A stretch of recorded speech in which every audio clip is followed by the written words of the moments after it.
We did it. I think we began our first video chat. It's actually video chat 171 for those of you who I know have been impatiently counting. But it's the first one we've done in a good while. We've had to make some revisions to the website, and that takes time, and here we are. So let's not waste any more time. Let's start. A number of you have sent in questions ahead of time, which helps just because sometimes the way the questions are phrased, they don't make any sense. They may have made sense to you at the time you sent them, but they don't later. And so sometimes I have to ask you questions to fill in the blanks. So good to send them in ahead of time if you can. But if you have any during the broadcast, shoot, ask. First questioner, thanks to real love, I'm learning to love my estranged wife unconditionally. We've been separated for 3.5 years and live 1,000 miles apart. Right now, she's reluctant to have contact with me. Understandable after all the screaming we did together, but she's not asking for a divorce, although she says she would sign the papers if that's what I wanted. She's in a lot of pain and drowning. One of her getting and protecting behaviors when we lived together was to request, really demand, that I isolate myself from almost everyone but her. That is a very unproductive demand. It never works. As soon as we control people in any way, especially when we tell people who they can associate with, never works. In fact, if we succeed in controlling, whatever we get doesn't feel freely given. So we control people and put forth all that effort just to get nothing. And yet, wow, is controlling a lot of effort. When we're empty, it's almost unavoidable that we use control. There are so many forms. But her demanding that you make her the only object of your love is a pretty common form of controlling. So why do people do that? There's a whole bunch of reasons, but let's do a couple. First, if she's the center of your universe, then that makes her feel very important. It gives her a role, makes her feel valued. It doesn't work, but she thinks it will. It's the primary reason, in fact, that people get married. By far the most common reason is so that they'll have the exclusive love of somebody. They'll be the center of the universe. They will become the sun in the solar system. It makes them feel worthwhile. Gives them a guarantee of love. Gives them security, safety, power, approval. All guaranteed. But because it's demanded, it feels worthless, which is exactly the reason why in most cases, if people are having any kind of relationship difficulties before they get married, they get way worse after they're married. So that's one of the many reasons when people call me, write me and say, my fiance and I are having these difficulties, or my girlfriend or my boyfriend and I are having these difficulties, and they're pretty significant difficulties. I tell them, get out. Because if you're even thinking about a long-term committed relationship, whether you're married or not, it's going to get way worse when you're married, because now you're going to each think you own each other. And that's just awful. Another reason people control is it gives us a way of demanding love from somebody who is special. So women, very commonly, court powerful men, because the love of a powerful man, a congressman, whatever, is more important, more valuable than the love of somebody who's not powerful. Why do you think men particularly lust after beautiful women? Well, there's, the obvious sexual attraction, but everywhere they go, if they have a beautiful woman on their arm, then that love is more valuable because the beautiful woman is more special. Being beautiful physically doesn't make you even the slightest bit more likely to be able to love, but if you're going to get loved by somebody who's special, somebody who rates higher. The giver of the love becomes more valuable, which makes the receiver more special. All wrong, but at the time it seems to make sense. Now here's the problem. All this controlling makes feeling loved impossible. So, like with your estranged wife, essentially she's saying it's me or them. Well, It wouldn't matter which you chose. She'd be unhappy. If you chose to stay with the kids, she'd be unhappy, obviously. If you chose to stay with her, she'd still be unhappy because it's not going to feel like you gave her love unconditionally. If you choose to stay with the kids, at least you'd have the kids. You're going to lose her either way if she persists in her demands. So you lose and she loses if you give in to the demands. Then you continue. And this is about her wanting all of you and isolating you from everyone but you. You say, quote, "This included my own children from a previous marriage, my brothers, my sisters. She felt extremely threatened after I stayed up playing video games, for example, one night with my son. Back then, I had no clue how to listen. So I never really understood her anger or what she was afraid of, and so I just gave it right back to her with both barrels. I was wrong to do that." Yes, anger is always wrong. Unless you were ignoring her and spending days at a time with your son playing video games, you know, the 72-hour marathons, which surely all of us have heard about, and completely ignoring her, you really can't give in to such demands. She can't tell you you can't spend time with your son. Of course you can. Now you can talk about when, how, what she'd like to do with you, but not just you can't. Obviously she's a victim and a controller, and you'll discover that when people are victims and controllers, they're always telling you what not to do and what they hate, but they never have a solution.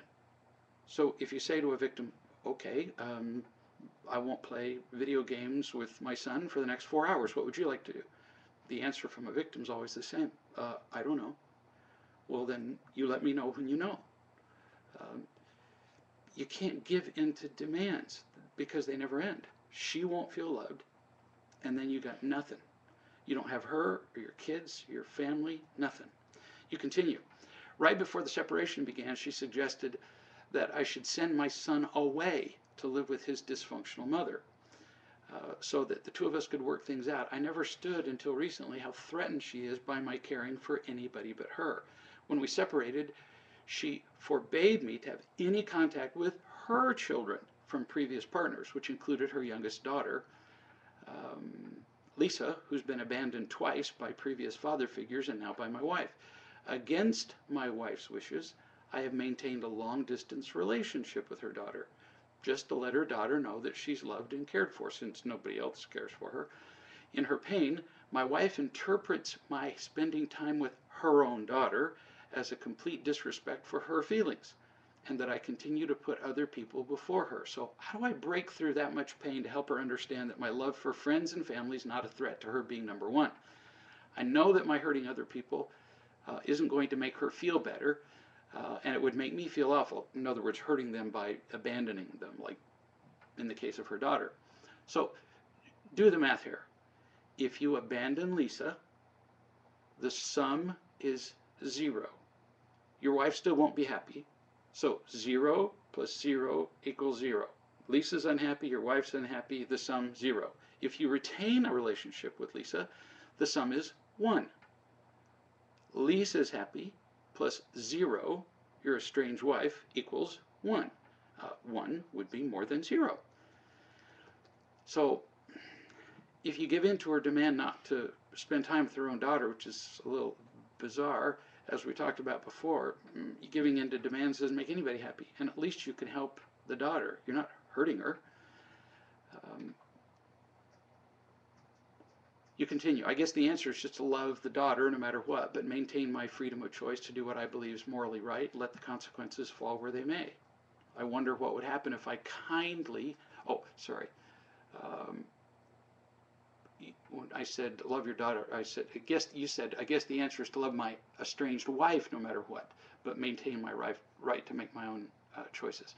I wonder what would happen if I kindly asked my wife what she would think of a man who did something he thought was immoral, just so his wife would be less angry. Let me know if you think that's a horrible thing to ask her. Yes, because she's not going to understand it. She's just going to take it as an attack. So admit your faults. Admit what you just told me. You said you've given it to her with both barrels. You've been angry. There's been yelling and screaming. And then don't do all this analysis just ask her. Say, I've been a complete jerk in our relationship. I have not known how to love you. I haven't listened to you. Um, would you like to work on our relationship? I mean, you've been apart for 3.5 years and live 1,000 miles apart. What have you got to lose? Um, if she won't, you're never going to reach or separated. So if she won't, you're done. Why stay married? Uh, if she says, well, maybe. Now, I'll just warn you that if she's a victim, which is what it sounds like, well, actually, it's not if, she is, it's very likely that if you say, would you like to work on it, she'll say what victims always say, I don't know. So you have to have a plan before you call her. You have to have a plan like, all right, well, then let's do this. I'll come and visit you. Um, I'll stay in a hotel for a couple of nights, and let's just see what happens as I tell you what I've learned about loving, what I've learned about myself, what I've learned about being in a relationship. Make that proposal and see if she'll agree. If not, well, then you're done. If she will, then go meet with her once and see what happens. Do not point out what she's doing wrong. She is not going to be interested in you teaching her anything. The only thing she's going to be interested in is whether you are listening to her, and that does not mean agreeing with her victimhood. It just means saying, look, I was a jerk, I was angry, I didn't listen to you, you didn't feel loved. And if she has any willingness, she will feel the difference. That's what's going to matter, not the words you say. It's your fearlessness. You're caring for her. It's your being kind. Somebody just sent me a live message that said, can you speak about control issues? Somebody asked if I could speak a little louder. This is actually pretty loud, so if multiple people are having a hard time listening or hearing me, let me know. If one person is, then turn up your speakers or your hearing aid. Somebody said, can you speak about control issues being much worse after you're divorced? Oh, you know, occasionally I see that, but control issues really can't become worse after a divorce unless you participate in them. So I get calls from somebody every week from all over the world saying, I'm having an argument with my ex-wife. And my first question is, what part of ex are you having a hard time with? Your ex-wife or ex-husband can be as controlling as they want to, but you get to make your own choices now, which was the whole reason you divorced them in the first place, right? So they can't get worse unless you participate.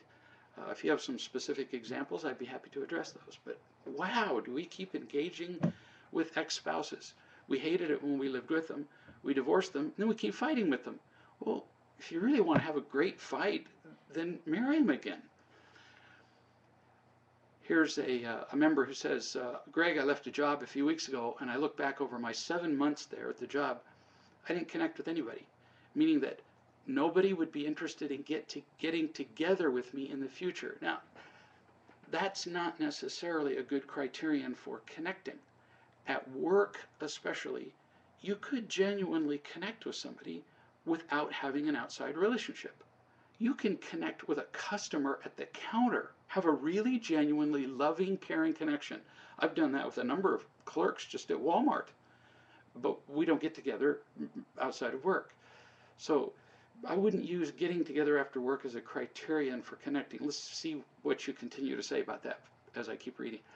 The most amazing example of this is, in your words, I taught elementary school for 34 years, and I have remained in contact with absolutely nobody from all those years. In 34 years, I never made a long-lasting friendship with anyone.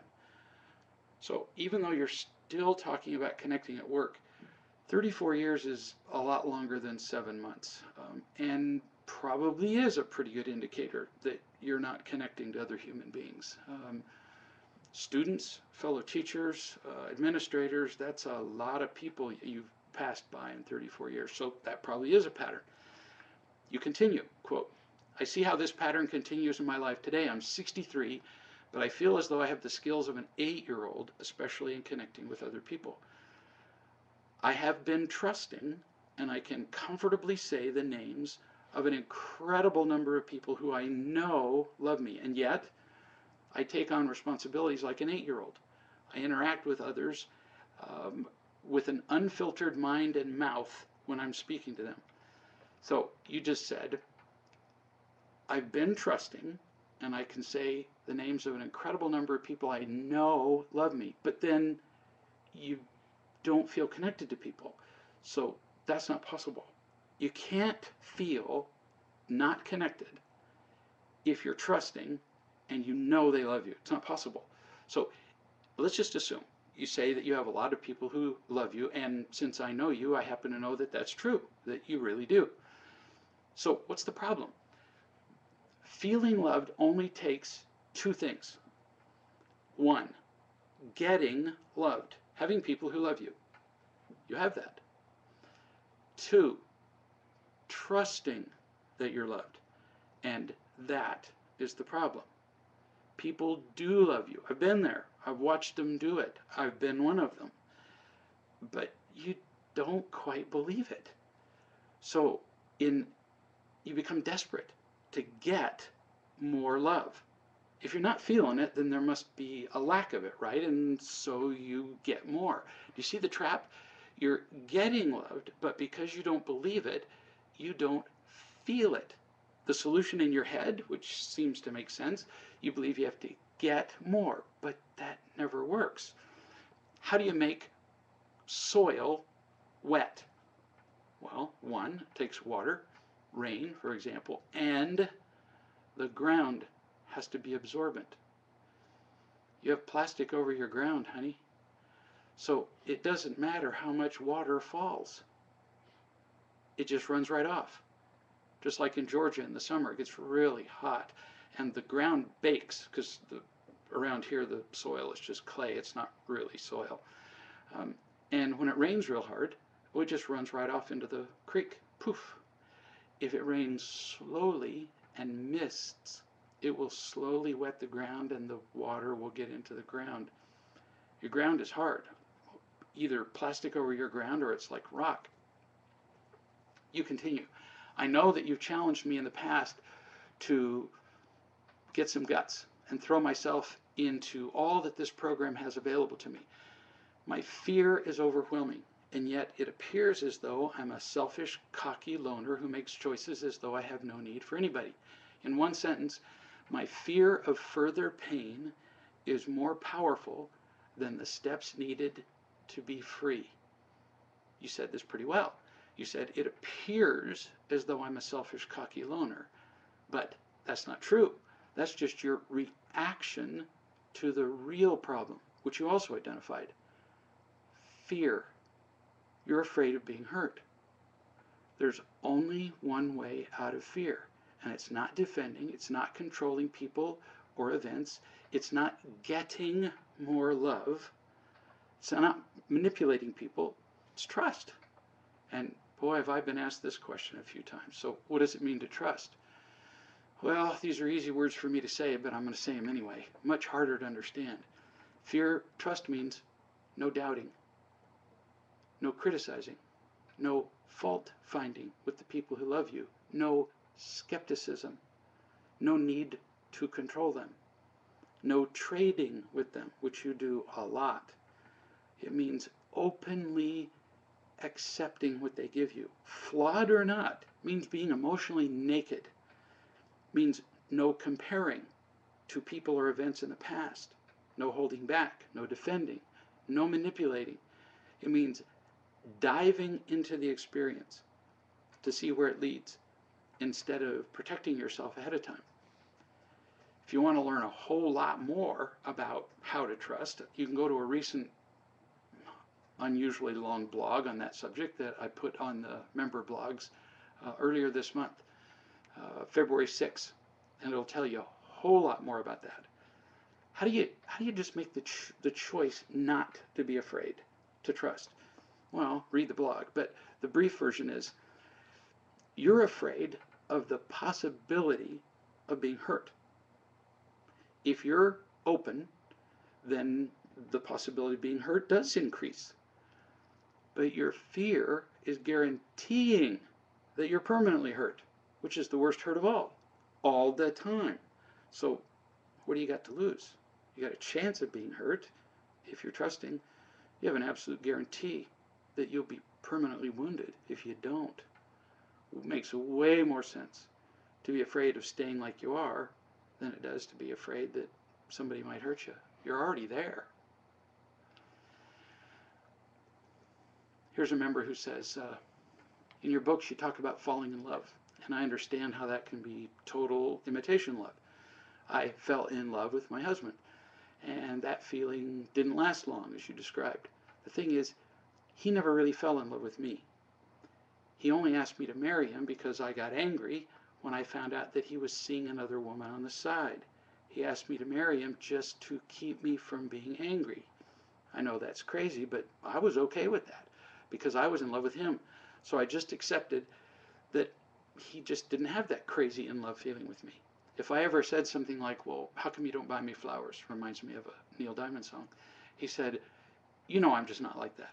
I'm just not the romantic sort. Then I discovered that my husband has been in a one-year affair with his 21-year-old mistress, half his age, and I learned that with her he had fallen in love very quickly.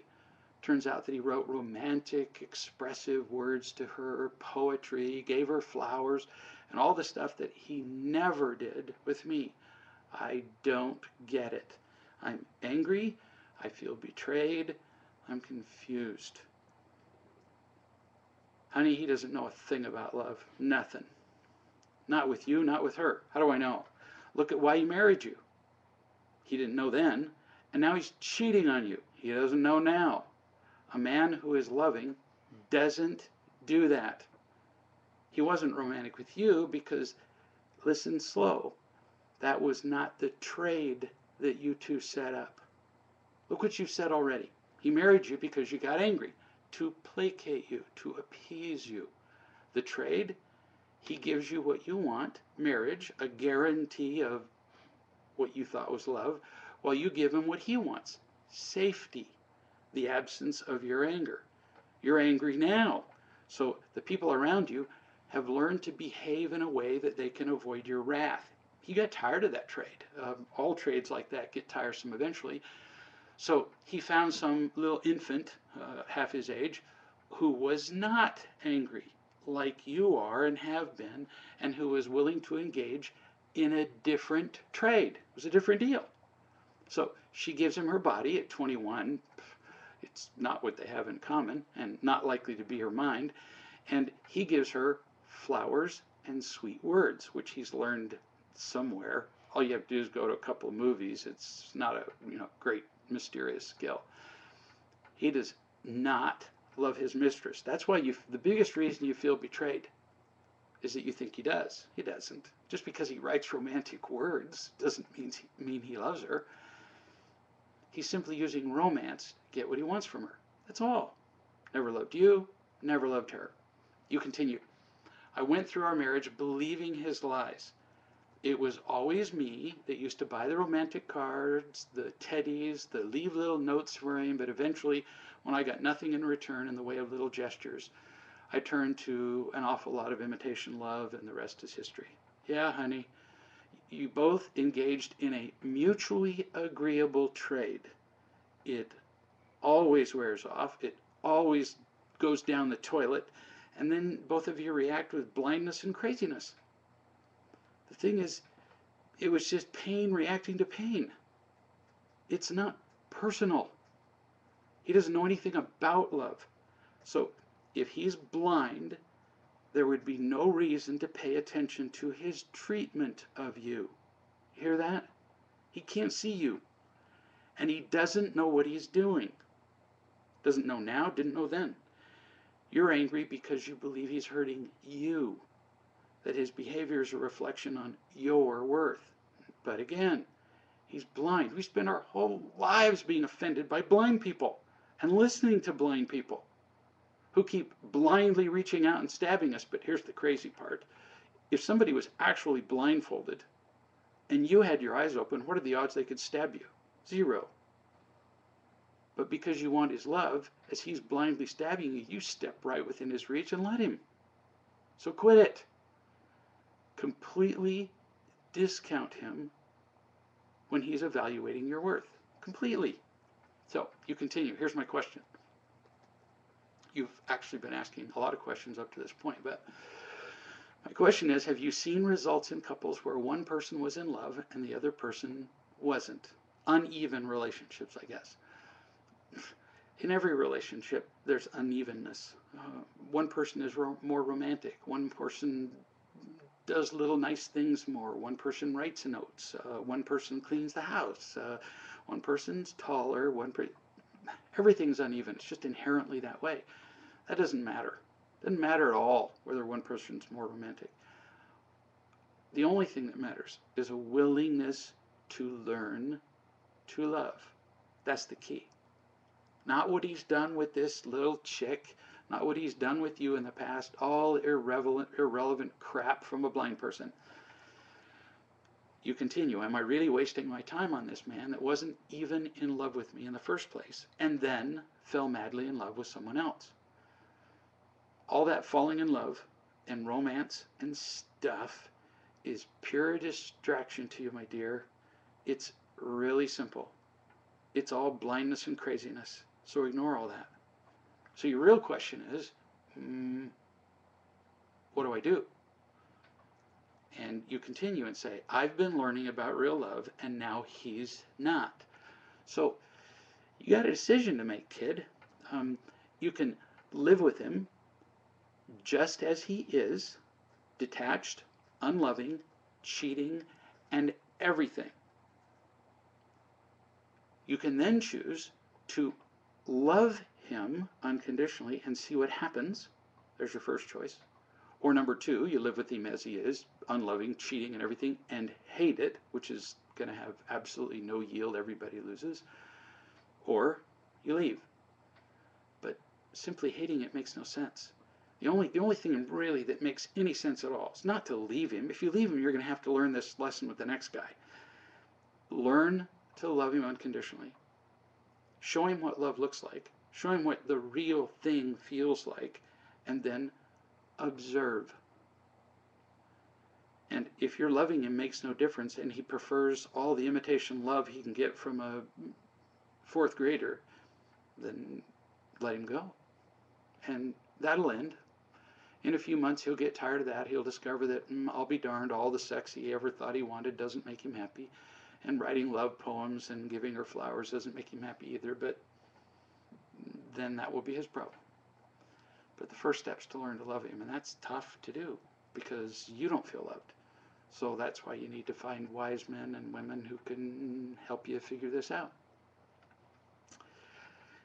Here's a member who says, in my religion, it is frowned upon to watch television on Sunday, the Sabbath. I know that might seem too strict or inflexible, but I believe what I've learned in my church. So already you're apologizing. You're not really confident about your position on this subject because you're bringing up whether it's strict or inflexible. You're defending yourself already. You'd only be uncertain if somebody or many people have communicated to you that your beliefs are somehow unacceptable, and you're kind of having doubts about that. So that's the first point I would make, is that you get to make your own choices. And then you don't have to explain them to other people, whether it's your religion that teaches it or it's just your own personal belief. I don't want to watch television on Sunday. You don't have to explain it, and you don't have to defend yourself either. So let's see where you go from here. You continue. My parents are visiting me for a few months, and I've told them my position on watching television on Sunday, but when today I came back from church, my parents were watching TV and eating. They had agreed with me not to do that on Sunday. You're very sweet. You say, maybe they forgot. No, honey, they didn't forget. They just don't care. People say, oh, I forgot, all the time. But they don't forget to eat. They don't forget their birthday or payday, ever. They forget the things that they didn't want to do in the first place. When my kids were at home, they used to say about jobs I'd given them, oh, I forgot. And I would remind them they don't forget the things they wanted to do. So I suggested that, God, maybe we should eliminate some of those things they like. And they quickly changed their tune and quit saying they forgot ever again. You continue, but I was irritated that once again they'd done it. So I stayed in the kitchen to have my lunch without them. That could look like kindness, but it's really not. You're avoiding conflict. In fact, it's worse. You're avoiding being yourself. It's your house. They're visiting. Yeah, I know they're your parents, but it's your home now. They got to decide in their home. Now this is yours. Um, I can still remember my dad telling me when I was a kid, when it's your house, you can make your own decisions. And I can still remember the first day I reminded him of that when I had my own house. Probably not as nicely as I might have. That was many years ago. So this is your house. You get to determine what happens there. You're afraid that they'll disapprove of you. Actually, you already know they disapprove because they're not listening to you. They don't respect your beliefs. But you don't want to hear another example of them disapproving. If you want to get over the feeling of being a prisoner to disapproval and approval, for that matter, you have to do something. You need to practice more telling the truth about yourself to people who can love you. That'll take time. In the meantime, you can say to your parents, in my home, practice this with a wise person if you need to, where you can say it just as calmly as you would describe a bird outside your window. In my home, I prefer not to watch television on Sunday. And I don't want to have to go into the next room to avoid your watching television. When I'm in the next room, I can still hear the television. So I've asked you before not to do this. You agreed, but you keep doing it. So in the future, I will simply turn off the television if anybody turns it on a Sunday. And then, honey, you got to be serious about it. I don't mean insistent or angry, not critical, but you wouldn't let them poop in your living room, would you? No, because it's your house. You get to determine what people do. And if they continued to do it because they said they forgot, you'd have them move out. If they moved in a horse who pooped in the middle of your living room, you'd move the horse out and then them. You're worried that you'll be seen as discourteous, but the only people being discourteous here are them. It's your house. You continue. My dad came in to pick something up and asked why I was staying in the other room. And instead of saying, I don't want to go into the living room and watch television, I said, I'm enjoying the sun, which was true, but not the reason why I didn't come to sit with them. Honey, you lied. You were not being true to yourself again. And because of that, they're going to continue to abuse your hospitality. You keep believing that it's unloving of you to tell people what the standards are in your home. Wrong. For example, I don't let people smoke in my house. Is that rude of me? Not at all. I don't care if people smoke. I don't care if they smoke themselves to oblivion. They can smoke all they want. I'm not stopping them. But in my house, I get to. And if they smoke in their house, then I get to decide whether I want to go over and be around their smoke. Sometimes I do, sometimes I don't. So on Sundays, you can even hide the remote and tell them you're going to do it. You continue. I was afraid of telling the truth because I was so irritated and empty, and I didn't want to show any irritation, especially after church, where I was supposed to be filled with the love of God and be kind. The problem, honey, is fear. You're just afraid of what they'll think of you. And then anger is your reaction, so you don't feel helpless. No more fear, baby. You're afraid of what they'll think of you because, this is kind of a drum roll, because you already believe you're worthless. If they disapprove of you, you'll feel worthless again.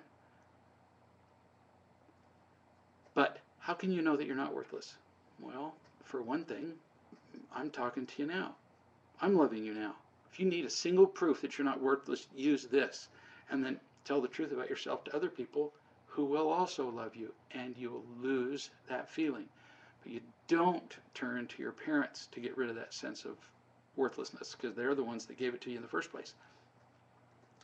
My mom came over to bring plates, and in a glance I saw she was irritated. She tried to have a conversation with me, but I responded coldly. All fear, honey. You get afraid, you get irritated, and it's just killing you. You got to get more love in your life, and practice with those people, getting the confidence to tell people what you are and are not willing to do.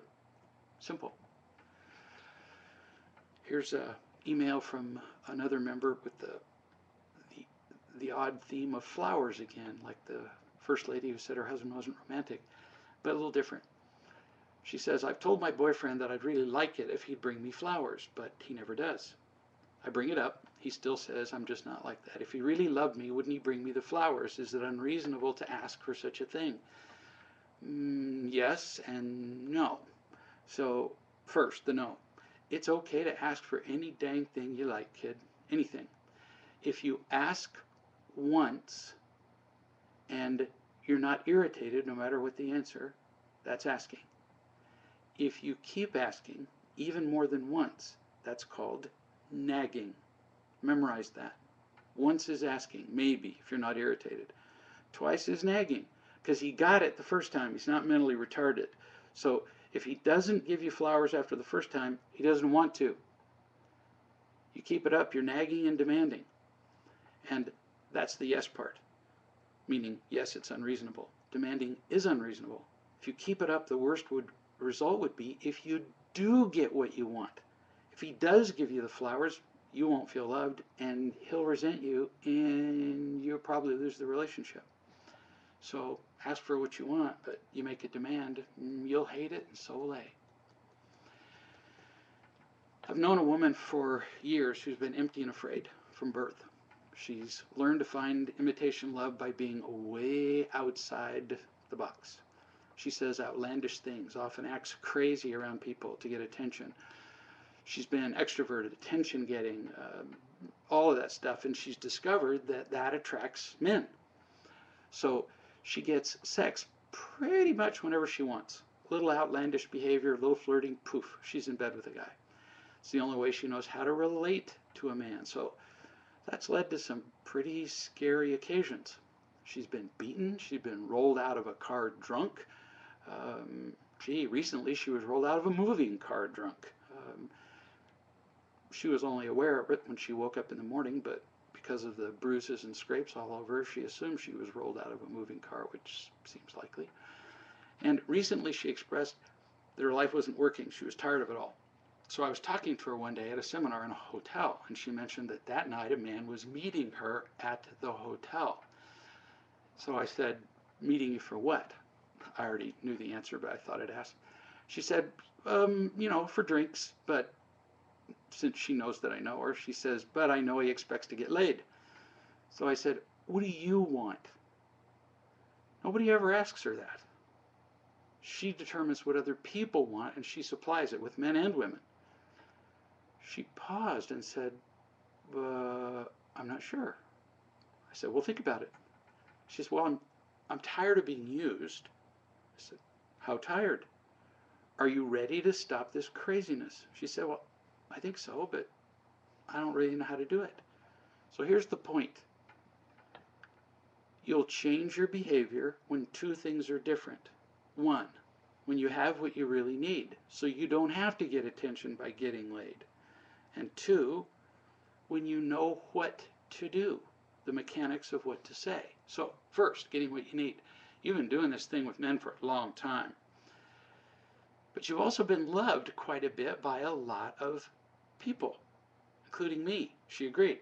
So the bottom line, I said, would you rather keep getting loved like this, like I love you, or like other people love you in real love, or would you rather get laid tonight? Which? Because it's pretty much true that you can have one or the other, but not both. She said, well, I'd rather have the real thing, which would not have been true even a year ago. So I told her all she had to do was decide that she was not going to have sex with the guy that night. Now, for those of you who don't have a problem with getting laid all the time, this applies to a whole lot of other things that we allow people to do with us, to us, that make us used. She said, but he's traveled a long way to be with me, and I already agreed to drinks. I said, honey, who cares how far he's driven? Do you want to be used or not? She didn't. So I said, then you just remember how much I love you, and in addition, I'll help you with what to say. You'll be new at this, so keep it simple. Do not get into a discussion with a manipulator or you'll lose, because he's good at it. He's used to manipulating you and other women. He's had a lifetime to do it. And your only experience is to go, okay, he's better at this than you. You tell him all you want to do is have dinner and talk. I had to practice saying that. I just want to have dinner and talk. You'd think that'd be obvious. No, not if you've never said it before. She said, well, but then he'll keep it up. He'll say he's traveled a long way. He was hoping to have some fun. Yeah, I know. And then you're going to repeat yourself. Same words. I want to have dinner and talk. So I suggested she write the words down and memorize them, because she just has no experience with saying no. She sent me an email the next day. Said this: yippee, last night I had dinner and conversation at the hotel. Victory. He asked me to go out for drinks and fun like 5 times, and I just kept repeating what you told me. He left!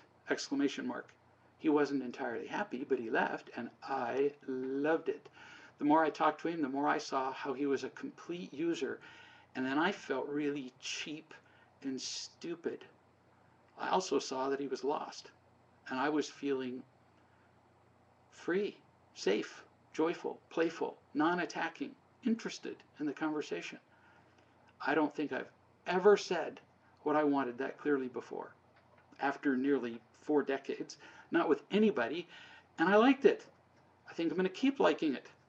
I can see now that I've been manipulated by all kinds of people all my life, by men, by women, by my mother, by everybody. This was all I needed to get what's going on. Fascinating. Makes it so simple and easy for me to live. Do you think I can feel free of all that crap in my life? End quote. Sure. Just keep getting loved. Trust it. So keep getting loved. Like I said to the 34-year teacher in the beginning, get it, believe it, and then throw out the imitation love garbage in your life. She responded, well, but if I start changing, my friends are going to wig out when I start saying no, because she's captive not just to men, but to women. She said, they manipulate me too. I'll bet. When you finally refuse to be manipulated, all kinds of things will change. You've chosen your boyfriends and other friends based on what you got from them. They used you. You felt approved by them. It was a trade. When you change the formula, when you say no, it's all going to change. You are accustomed to being a slave. Now you're refusing to be, so people are going to be disoriented by that. They're going to try to assert themselves. They are going to try to refasten the chains and jerk on them. Do not explain yourself. I say this to everybody who's being used. Don't explain. Just say, I decided not to whatever. Go to that place or do that thing. People around you will object. They'll think you've lost your head. A couple just told me the other day, our friends are looking at us like, what's wrong with you? Fine. You just say no. And they'll either stay your friends or they won't. But it isn't worth the price to stay the friends of people who wouldn't be your friends if you said no. You have to give up your soul. She wrote later and said, I'm eating healthier. I'm happier. I'm not as afraid of what people think. I'm feeling confident, peaceful, calm, content. Pretty cool. We have to find love and give up the old ways, or the old ways are like a black hole. They will suck us in with their just insurmountable gravity. And if we're not determined, there we are. And we're the ones who made the choice to continue the pattern. It's always up to us. Here's somebody who says, so if both of us are victims in a marriage and neither person wants to take the responsibility to make a decision, how do we break out of the I don't know either? Oh, yeah, I see this all the time. So if both of you don't know, then separate. It's really hard to come up with creative ideas when somebody's looking at you. Really. Be creative. What do you want to do? We feel intimidated. We start backing up. I don't know, because we're afraid of being criticized. So this takes all of 30 seconds. Separate. You go to the couch, she goes to the dining room table, and you write down some things you'd like to do, or like you decide to go eat. Where do you want to eat? I don't know. Where do you want to eat? Oh, I don't know. I don't care. Grow a spine. Go to the table. Go to the couch. Write down some things you want to do. Write down some kinds of food you want to have. Then when you get together, figuring out what you're going to do usually isn't all that tough. But if you do have a hard time, um, prioritize. Rate your interest. Donna and I do this. Um, where do you want to go? I say, I'd like to go to the Chinese place. And she says, well, she doesn't have to say anything. She never wants to go to the Chinese place because the carpets are filthy. And I don't even ask anymore. But she'll say, I'd rather eat Thai. So I ask her, so how much would you like to eat Thai? And she says, oh, this is on a scale of 1 to 5. You can never lie. Never lie to get your way and inflate your priorities or how much it matters to you. So she'll say, 3.5. And I'll say, yeah, I want to eat Chinese at about a 2, especially if I know you're going to throw up because of the filthy carpets. So look how hard that was. But at least we both came up with ideas. We're talking together, working things out together as a couple. We're going to remember that. Where we ate 6 months ago, probably not going to remember. So it matters that you both express your opinion because it turns you into individuals, turns you into people. There's another question there that I can't see because it's off the top of the page for me, but I'll leave that up to you to resend to me if you need, or if you want to. I know a woman who has been miserable all of her life. I actually know more than one, but I'm speaking about this one. Multiple husbands, children into alcohol, drugs, her kids having kids of their own while they're just babies themselves, 14, 15 years old. Tried to kill herself more than once, and then she decided to change her life. She decided to do what I talked about earlier, more toward the top of the hour. She had people who loved her, but she decided to trust them, to get emotionally naked, open, vulnerable, not protecting, not holding back. Months later, she wrote, and I got this just the other day. Yesterday, I forgot what day it was. It all passed so beautifully. I felt so loved that it just sailed by. I compare that day to the rest of my life, and I can hardly believe it. People ask me to do stuff with them, and I just tell them what I want instead of feeling guilty or obligated or any of that stuff I used to do all the time. I still doubt myself sometimes, but then I remember what I have felt lately, and I feel peace again. So I hear every single day from people who say things like, people judge me. What do I respond? Who loves you? Somebody's angry at me. Who loves you? Doesn't matter how many people judge you. Doesn't matter how many people are angry at you. It matters what love you have. And that's what this woman is saying. She said, people still judge me. I remember I'm loved. Somebody's angry. I remember I'm loved. It just isn't that complicated. We make it that way.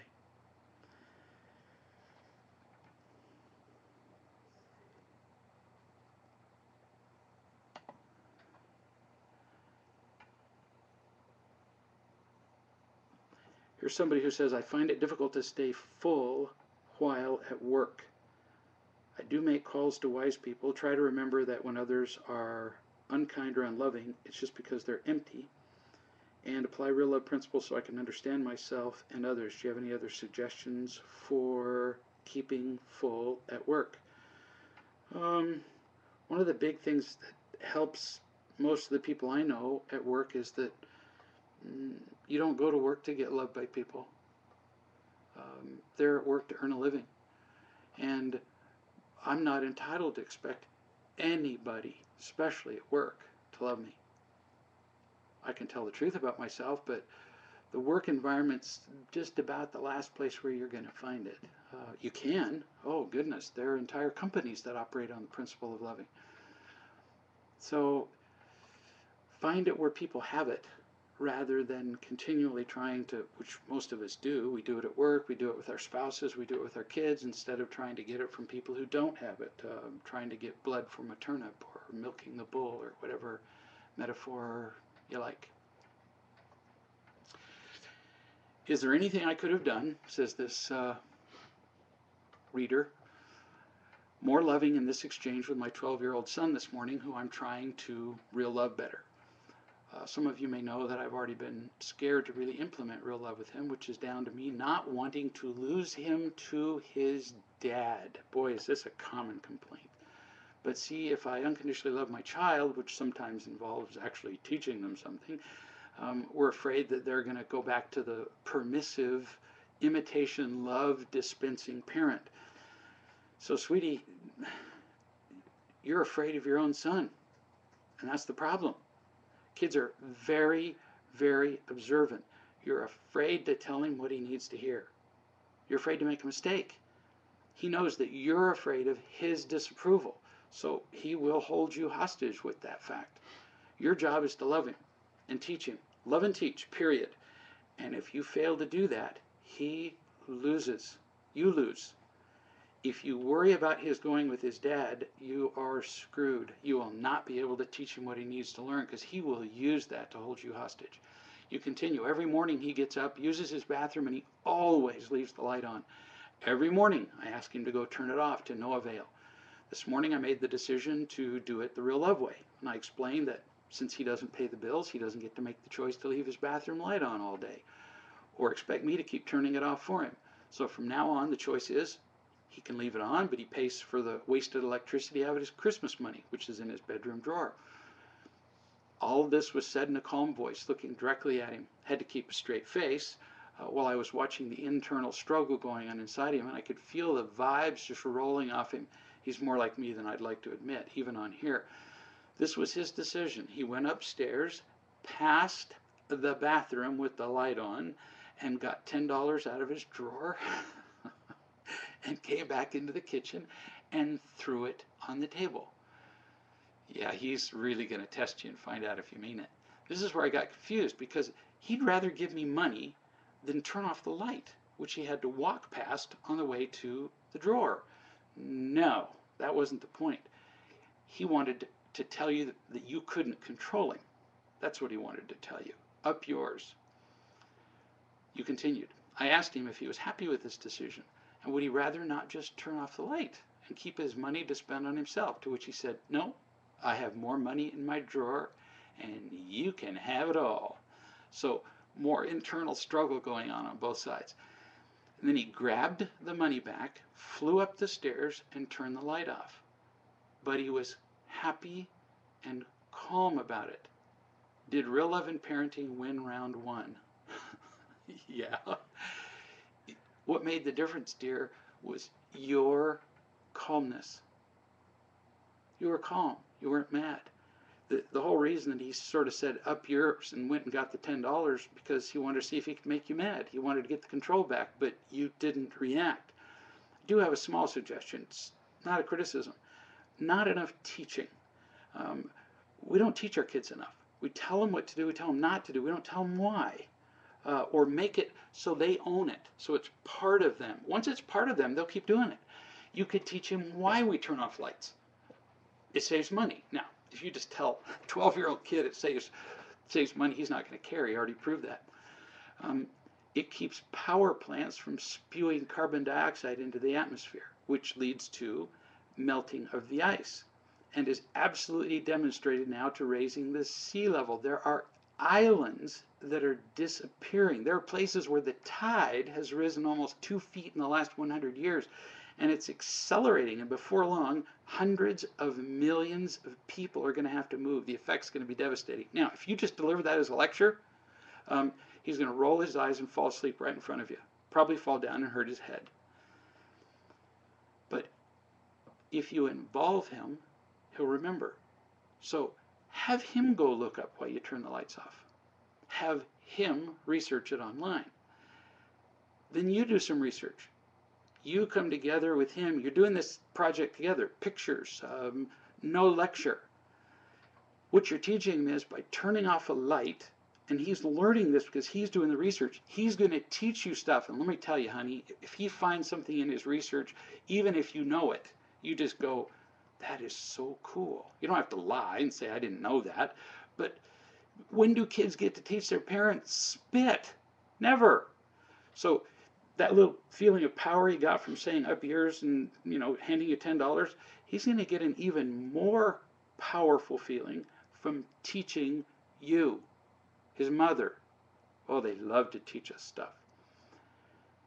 He's going to learn that he's helping people across the planet by doing this. It's not a manipulation or a trick. He's saving the planet by turning off a light. And he learns that by doing research into green technology or whatever it is. You figure out how he's going to look this up.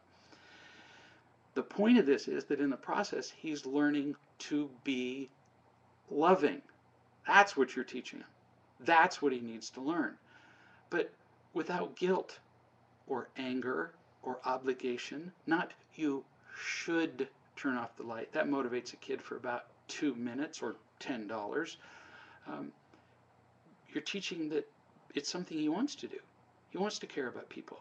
There are kids all over the world now who are doing incredible service projects involved in things to help anything from illiteracy to child abuse to infectious disease in different parts of the world because they care to. They've learned the effect. They've gone to some of these places, or they've looked at pictures, or they've communicated by Skype with people who live in these countries who are miserable because of a problem, and they've decided they want to do something about it. So after you do this project, and after you've explained it, and after the two of you've communicated, then ask him to tell you why he turns off the light. It makes all the difference in the world when he says it, not just you. You lecture a kid, they just roll their eyes. They just can't wait for you to shut up, go away, maybe drop dead. If they say it, they own it. He feels empowered, not controlled. Now, right now, he feels controlled a little, and that's not going to last. It needs to come from his heart. Don't have another question, and the next one's going to last too long. So, we got 30 seconds left. This has been fun. I forgot how much I enjoyed these. The questions you ask are questions that everybody has. So send them. We all benefit from hearing about each other, from learning about each other. We all feel more connected to each other by hearing how similar we all are. It's fun to hear that there are answers to the most perplexing problems in the world. But by far, the most important thing from these video chats that we do, way more important than the words I tell you, way more important than the answers I give, is the love we feel. So, most important, I love you. We'll see you in a week.